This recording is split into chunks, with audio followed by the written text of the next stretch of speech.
Olá, queridos, graça e paz, sejam bem-vindos à Escola Bíblica da Segunda Igreja Batista em Ricardo de Albuquerque. Eu sou o pastor Jackson e nós estaremos pensando sobre a verdadeira contaminação e a natureza dela. A gente está vivendo dias em que estamos tendo que lidar com a realidade do coronavírus e estudar a palavra de Deus é importante para que a gente possa crescer espiritualmente e entender que, para além do coronavírus, existe a necessidade de, de, de cuidar do nosso homem interior, de cuidar do nosso coração, de cuidar da nossa alma. E eu gostaria de orar nessa hora para que possamos dar início a essa escola bíblica. Pai Santo, muito obrigado, Deus, por esse momento. Toma minha vida nas tuas mãos, bem como de cada irmão que está tendo acesso a este estudo. Que possamos ser iluminados por teu Espírito e que possamos compreender o que o Senhor tem a nos falar nessa hora. Em nome de Jesus, eu te agradeço. Amém. Amém.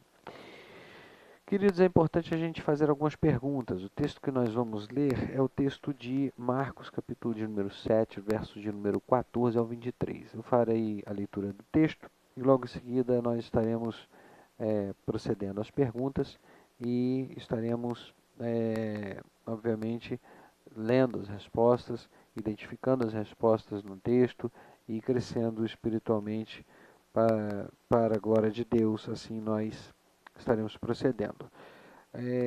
Verso 14 ao verso 23 de Marcos diz assim: E chamando outra vez a multidão, disse-lhes: Ouve-me, vós todos, e compreendei.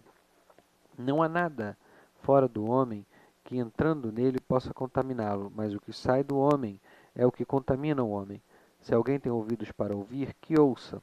E quando entrou na casa, depois de deixar a multidão, seus discípulos lhe perguntavam acerca dessa parábola.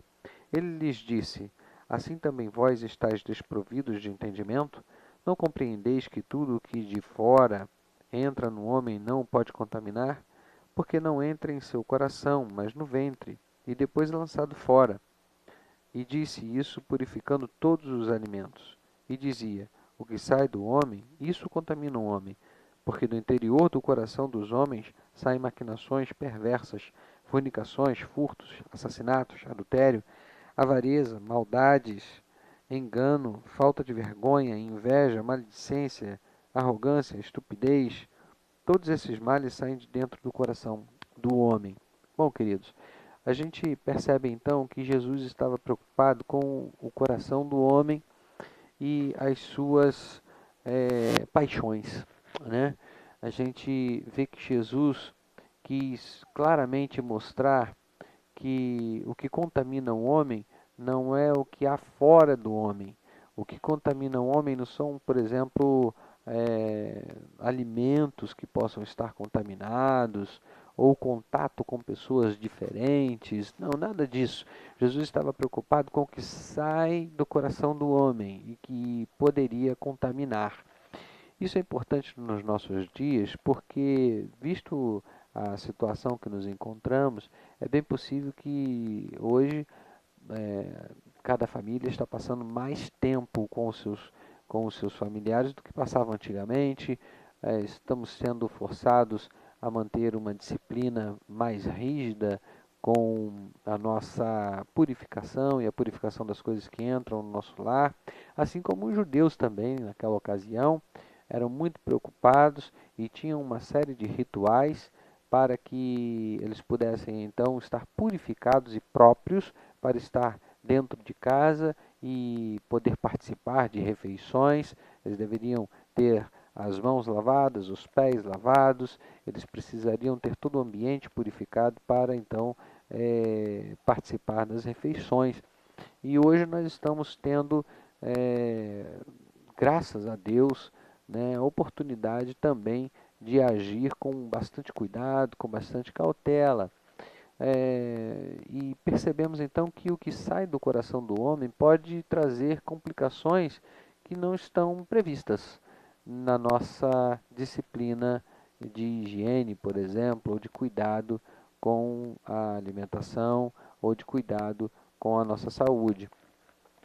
A gente percebe que Nosso coração está inclinado muitas vezes a agir de maneira impulsiva, e Jesus se preocupa com essas sutilezas do nosso coração. E ele diz claramente que é o que sai do coração do homem é o que contamina o homem, contamina o próximo, que ouve aquilo que está sendo dito por um coração impuro. Isso significa, queridos, que só o que vem de dentro do coração do homem pode identificá-lo verdadeiramente como contaminado ou não, como alguém que está ainda vivendo sob a influência da impureza do pecado, ou aquele que foi já purificado por Jesus Cristo e aperfeiçoado, santificado para uma vida plena, e uma vida de comunhão, uma vida de frutos que glorificam a Deus, e frutos que são, na verdade, manifestação de uma adoração verdadeira. Então, os verdadeiros adoradores que adoram ao Pai em espírito e em verdade são aqueles que foram purificados pelo sangue do Cordeiro e demonstram em sua prática de vida um tipo de vida condizente com o seu discurso. O texto que nós lemos diz que os discípulos não compreenderam as palavras de Jesus. Eles ficaram ainda questionando estas palavras. A reação dos discípulos qual foi? Foi de questionamento, foi de interrogar o próprio Jesus acerca daquilo que Jesus havia falado. E aí a gente tenta entender a posição daqueles homens. Eles estavam tão próximos de Jesus já há tanto tempo, estavam ouvindo os ensinamentos de Jesus há tanto tempo, conheciam há tanto tempo as mensagens de Jesus, o discipulado de Jesus, já estavam caminhando, o Senhor Jesus escolheu, o Senhor Jesus estava investindo na vida deles, eles já deviam de estar habituados com a linguagem do Mestre, mas de alguma maneira eles ainda não conseguiam perceber a preocupação de Jesus com a questão da pureza espiritual. Eles ainda estavam olhando para Jesus, admirando Jesus, mas ainda não conseguiam perceber a profundidade dos seus ensinamentos, a profundidade e a riqueza daquilo que Jesus estava falando e o contraste que existia entre o ensinamento de Jesus, a prática do ensinamento de Jesus, a autoridade do ensinamento de Jesus Cristo e a prática do ensinamento dos fariseus, dos escribas daquela época e a falta de autoridade daquilo que eles estavam pregando, acerca daquilo que eles estavam pregando. Os fariseus eram homens que zelavam por cumprir a lei, zelavam pelos rituais de purificação, ensinavam isso ao povo, mas lhes faltava autoridade não pelas práticas de purificação em si, mas pelo agregamento de tantas outras coisas que não faziam parte da lei, outros costumes que não estavam explícitos na lei, mas que eram tidos como uma convenção social que eles gostavam de manter. E isso era muito distoante em relação àquilo que Jesus estava ensinando. Ou seja, não adianta você querer zelar por algo muito com muito fervor, se na verdade você está fazendo isso, mas seu coração está impuro e impróprio para estar adorando a Deus, para estar ensinando acerca das coisas de Deus. Antes de fazer, é necessário que você seja. Você precisa ser para então fazer. A ordem não pode ser invertida.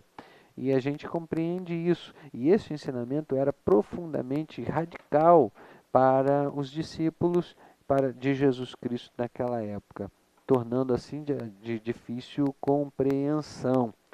É bom a gente entender também que Jesus Cristo estava ensinando os discípulos e eles estavam recebendo estes ensinamentos, mas ainda não lhes havia todo entendimento acerca de quem era Jesus, da mensagem de Jesus e daquilo que Jesus viria a fazer, ou seja, o seu propósito. A pergunta que nós gostaríamos de fazer também é: Jesus diz que tudo o que de fora entra no homem não pode contaminar. Isso em relação aos alimentos. Por quê? Há algumas sugestões aqui, eu acredito que você vai concordar comigo que a resposta correta é porque não entra no coração. Se nós formos pensar bem, o que entra no homem são coisas naturais, faz parte da vida, né? Por exemplo, um vírus, uma bactéria, estas coisas entram no organismo humano, entram neste corpo, neste tabernáculo. Mas este corpo, este tabernáculo, não vai herdar o reino dos céus, não vai herdar o céu. Esse corpo, esse tabernáculo, ele está condenado por causa do pecado. Então a purificação não é apenas neste tabernáculo, mas transcende a este tabernáculo. É neste tabernáculo e no interior, no coração do homem. Então o que de fora entra no coração do homem é o que pode contaminar. E o que sai da boca do homem é o que pode contaminar o coração de outra pessoa. A comida que comemos ou que rejeitamos, né, nem nos recomenda, nem nos qualifica diante de Deus. Aquilo que nós comemos ou aquilo que nós não comemos não nos qualifica ou nos recomenda. É importante a gente entender isso, porque há muitas pessoas que ficam escandalizadas com certos alimentos, com certas situações. Há certas doutrinas que ensinam que você deve guardar certos alimentos, que você deve guardar certos dias e certos alimentos para certas épocas. E o que Jesus está aqui dizendo justamente é que nada disso nos recomenda diante de Deus, ou nos dá algum mérito diante de Deus, ou vai trazer alguma proteção para o nosso coração ou para o coração daquelas pessoas que nós estamos nos relacionando. É importante entender isso para que a gente tenha uma vida liberta do jugo de tradições, do jugo de imposições, e para que a gente entenda que Jesus está muito mais preocupado com aquilo que nós estamos trazendo para dentro do nosso coração. Que tipo de informação nós estamos tendo, nós estamos trazendo para dentro do nosso coração, que tipo de vida nós estamos levando. É isso que Jesus está preocupado, estava preocupado naquela época, acerca dos seus discípulos, daqueles que iriam segui-lo, e está preocupado com a igreja de hoje. Então é importante a gente entender que nossa vida, ela absorve conteúdos, absorve informações, e essas informações, à medida que são absorvidas, elas tornarão a nossa vida uma vida ou carregada de coisas boas, coisas excelentes, coisas que glorificam a Deus, ou manchada, pesada, contaminada por informações e por suposições e por pseudas verdades que nos afastam de Deus. Então é importante a gente ter todo esse cuidado. Outra pergunta que a gente poderia fazer acerca desse texto é: o que então indica que um homem está contaminado ou não? Ele vai responder que é justamente o que sai do coração do homem. É muito simples. Se por um lado o que entra no coração do homem pode estar trazendo o pecado para dentro desse coração, o que sai da boca deste homem estará contaminando. Esta relação, ela é vista nesse texto e ela é posta dessa forma. Eu gostaria de olhar com os irmãos alguns textos bíblicos para nós entendermos os princípios espirituais que estão aqui sendo revelados e relatados. O primeiro texto que nós gostaríamos de abrir a Bíblia, e eu queria confiar que você também vai abrir aí a sua Bíblia, está justamente em Provérbios, capítulo de número 14, verso de número 33. Diz assim a Bíblia: no coração do prudente repousa a sabedoria, mas não é conhecida no interior dos nécios. Vou repetir. No coração do prudente repousa a sabedoria, mas não é conhecida no interior dos nécios.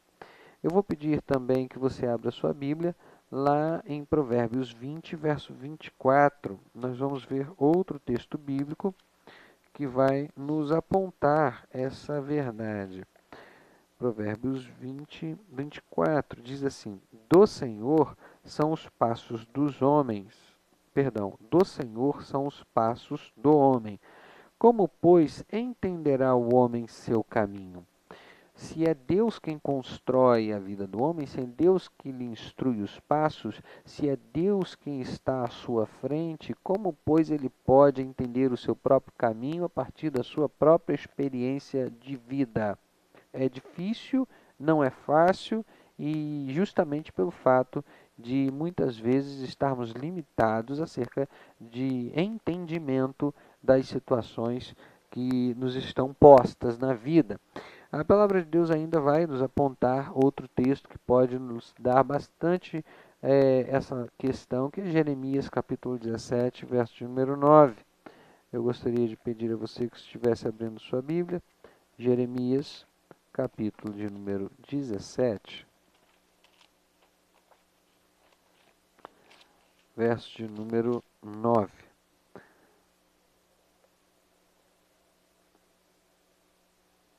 Diz assim: enganoso é o coração, mais do que todas as coisas, e incurável. Quem poderá conhecê-lo? É difícil você conhecer o seu próprio coração, né? E eu acredito que seria muita soberba imaginar que alguém pode de fato ter governo sobre o coração de maneira plena. Altivez, confiar muito em seu próprio coração, porque ele é enganoso. E por mais que a gente tenha que cuidar dele, muitas vezes o nosso coração, e aí quando eu digo coração, é a fonte das nossas emoções, é a fonte da nossa, das nossas emoções e dos nossos pensamentos, do nosso interior. Quando a gente pensa nisso, a gente pode imaginar que dificilmente a gente tem todo o governo sobre ele, logo todas as nossas ações podem estar comprometidas em algum momento. Tudo aquilo que a gente planeja, tudo aquilo que a gente pensa, pode em algum momento ser corrompido por causa do engano que o coração pode provocar para a gente. Bom, a palavra de Deus ainda vai nos dizer em Romanos, e aí eu queria abrir a Bíblia lá para consultar o que o apóstolo Paulo fala acerca disso. Romanos, capítulo de número 3, verso de número 23. Romanos, capítulo de número 3, verso de número 23. Diz assim: já que todos pecaram e destituídos estão da glória de Deus. No verso 22 diz assim: a justiça de Deus por meio da fé em Jesus Cristo. Verso 21, verso 23. Mas agora, a parte da lei, manifestou-se a justiça de Deus, testificada pela lei e pelos profetas. A justiça de Deus por meio da fé em Jesus Cristo, para todos os que creem nele, porque não há diferença, já que todos pecaram e estão destituídos da glória de Deus. Ou seja, há aqui uma ideia de igualdade diante de condição da espécie humana. Todos nós temos a mesma condição. Uns têm a oportunidade de ter mais estudo, de ter uma vida mais prolongada em termos de dedicação de conteúdo e etc, etc. Outras pessoas não têm essa possibilidade, são semi-analfabetas, ou são analfabetas, ou passam as piores crises durante toda a vida, né? Tem uma vida realmente na miséria e precisam do amor de Deus, precisam ser alcançados pela misericórdia do Senhor. Não que quem tenha muito conteúdo não precise, muitas vezes até o contrário, né? Aquela pessoa que está numa condição mais carente tem a fé em Cristo, e aquela pessoa que tem muito conteúdo, estudou muito, é alguém incrédulo, alguém que duvida da graça de Deus, duvida do amor de Deus e até mesmo da sua existência.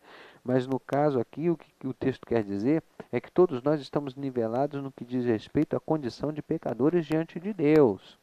E se somos pecadores diante de Deus, não podemos confiar em nosso próprio entendimento, mas devemos confiar em Deus, que é bom e que pode, por sua graça, salvar o pecador perdido. O texto ainda que nós lemos vai nos apontar outras verdades. Eu gostaria agora de ver o que justamente João fala acerca da condição do coração do homem, do que sai do coração do homem. 1 João capítulo 1, 1 João capítulo 1, eu quero convidar você a abrir a sua Bíblia. 1 João capítulo número 1, verso número 10, diz aqui: se dissermos que não temos pecado, fazemos-lo mentiroso, e a sua palavra não está em nós. Esta é a condição que vivemos, uma condição de pecadores diante de Deus, e logo, se somos pecadores, não temos então a condição de confiar plenamente naquilo que nós estamos planejando, naquilo que estamos supondo, naquilo que estamos fazendo, ou até mesmo naquilo que iremos falar.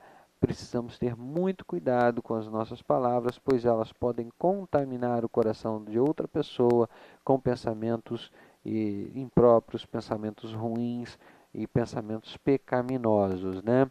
Bom, a palavra de Deus, ela ainda vai nos dizer que Jesus faz ali uma lista com alguns pecados. Alguns destes estão representados de maneira bem explícita. Eu queria falar acerca de algum desses pecados que foram alistados por nosso Senhor Jesus Cristo. Um dos pecados que foi alistado aqui é o adultério. O que seria a questão do adultério? O adultério é um pecado hoje que nós encontramos muitas vezes valorizado em nossa cultura. É impressionante como muitos homens se gabam de serem infiéis, por serem infiéis. Muitas mulheres também se igualam, se gabando, né, por serem infiéis a seus maridos. O adultério, aos olhos de Deus, é algo muito triste, é um pecado muito triste. Deus certamente não se agrada deste pecado e é uma violação, né, à fidelidade, é uma violação, uma falsificação, né, a palavra que eu estava procurando, né? É uma falsificação, ou seja, o casamento é algo próprio, é algo maravilhoso, é algo criado por Deus para o nosso bem, é algo criado por Deus para o nosso prazer, para a nossa alegria, para a procriação da espécie. O casamento foi criado por Deus para a nossa plenitude em termos de humanidade, de significado, de propósito, de vida. E quando existe o adultério, ou o desejo ardente pelo adultério, significa uma falsificação, né? O que é legítimo agora está sendo copiado, e a cópia sempre é ruim. A cópia nunca é autêntico, nunca é algo verdadeiro, é sempre ilusório, é sempre uma mentira. Então o adultério ele é uma falsificação que conduz o ser humano a um estado de mentira, de prazer enganoso. Eu queria dizer para você que pode nos acompanhar agora nesse estudo, que Deus quer que o seu casamento seja uma bênção.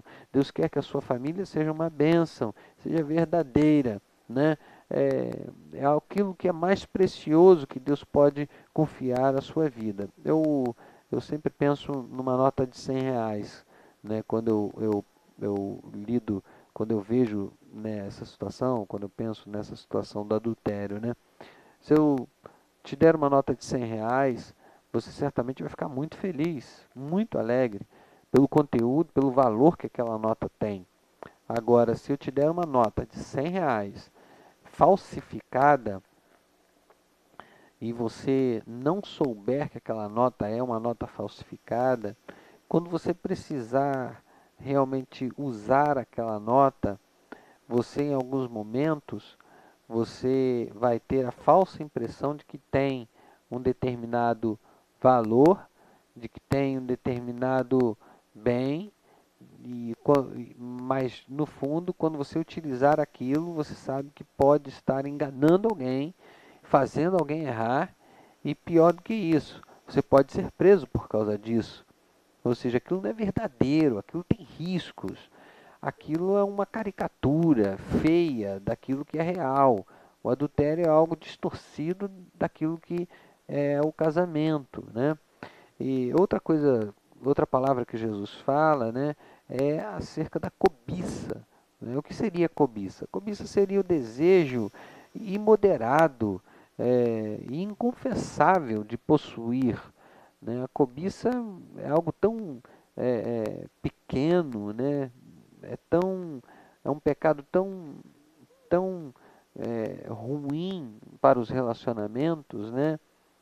Mostra todo o egoísmo de uma pessoa, né? A pessoa cobiçosa é uma pessoa que está sempre querendo mais para si, sempre querendo possuir, né? E ela não vai admitir isso. Ela não vai admitir que quer tudo que está vendo. Ela não vai admitir que é descontrolada, né? Que não tem o governo sobre o que pode ter, sobre o que pode fazer. Ela sempre quer mais, quer mais, quer mais, quer mais, né? O Senhor Jesus também nos fala sobre a blasfêmia, né? O que seria então a blasfêmia? A blasfêmia seria um dito indecoroso, né? Falar de forma indecorosa, de forma irresponsável, de forma ultrajante acerca de uma pessoa absolutamente responsável, né? Então a blasfêmia, a gente sempre liga blasfêmia ao Senhor, porque Deus é santo e blasfemar contra Deus é algo muito sério, né? Mas quando você tece um comentário maldoso, mentiroso acerca de alguém, você está blasfemando, você está trazendo uma inverdade para uma situação real. E isto é muito prejudicial para a saúde espiritual, para o convívio das pessoas, né? O Senhor Jesus também vai falar acerca, obviamente, da inveja, que está muito ligada à cobiça, está muito ligado à blasfêmia, mas a inveja ela tem ainda um, um fator que ainda piora a situação, né? O que seria? Seria o desgosto pelo bem alheio. É a pessoa não somente querer ter o que o outro tem, querer ser o que o outro é, querer fazer o que o outro faz e usar de meios para, mentindo, diminuir o que o outro é em função de suas qualificações, mas também é se sentir desgostoso pelo que o outro é ou faz ou tem. Ou seja, se sentir mal, se sentir angustiado, né? Diante daquilo que aquela pessoa realizou. É não estar contente com a alegria do outro. É a incapacidade de ficar feliz com a felicidade do outro. Isso é muito ruim. E a gente pensa, mas na minha casa isso não existe. Existe sim, pode existir sim, perfeitamente na sua casa. Muitos homens que têm inveja de suas esposas, muitas esposas que têm inveja de seus maridos, muitos pais que têm inveja de seus filhos, muitos filhos que não conseguem corresponder às expectativas dos pais, sentem inveja dos pais e nunca se ajustam adequadamente à família. Então são pecados que vão potencializando o desajuste, né? E você vai vendo como que o que sai da boca do homem, né, pode fazer tão mal quanto aquilo que já está dentro. E a Bíblia ainda vai nos falar sobre, o Senhor Jesus coloca aí a questão da insensatez. Ora, se tudo isso aí que a gente falou tiver alguma lógica, essa lógica certamente não é para o bem. Essa lógica é uma lógica insensata, né? Essa lógica é uma lógica temerária, né? Uma lógica de falta de senso, né? Isso é insensatez. A insensatez é você tornar tudo arriscado demais. É você lidar com as questões, lidar com as pessoas de maneira arriscada e comprometedora. E eu queria dizer então, queridos, que nesse texto o Senhor Jesus aponta para nós a necessidade de correção dos nossos caminhos, de correção das nossas vidas. O Senhor Jesus aponta para cada um de seus discípulos que eles devem olhar para dentro de si e devem estar muito preocupados com relação à contaminação da alma, né? Se por um lado a gente tem a contaminação do espírito, se por um lado a gente tem se por um lado a gente tem a contaminação do nosso corpo, e precisamos ter cuidado com o nosso corpo, precisamos ter cuidado com aquilo que nos alimentamos, precisamos ter cuidado com a nossa purificação, precisamos ter cuidado com a nossa saúde. Por outro lado, nossa preocupação com a nossa alma deve estar sempre atento, né? Deve estar sempre com aquele sinalzinho de alerta ligado, né? Para que esses sentimentos pejorativos, destruidores, corrosivos, não venham destruir o relacionamento familiar ou o relacionamento entre os irmãos, né? O Senhor Jesus está preocupado, então, com a nossa comunhão. O Senhor Jesus está preocupado com a comunhão da igreja, com a comunhão dos santos, né? O Senhor Jesus está preocupado com a sua vida. E o Senhor Jesus quer que a sua vida seja uma vida purificada, né? E é por isso que eu queria muito que você estivesse bastante atento a este estudo, para que você possa se preocupar, então, com todas essas questões, sem negligenciar absolutamente nada, tá? E aproveitar esse período que você está em quarentena. A quarentena vai passar, esse estudo vai permanecer na página do YouTube de nossa igreja ou nas outras páginas da nossa igreja. Gostaria que você aproveitasse esse estudo para sempre repensar a sua condição espiritual, como está o seu homem interior, se ele está devidamente purificado ou se ele está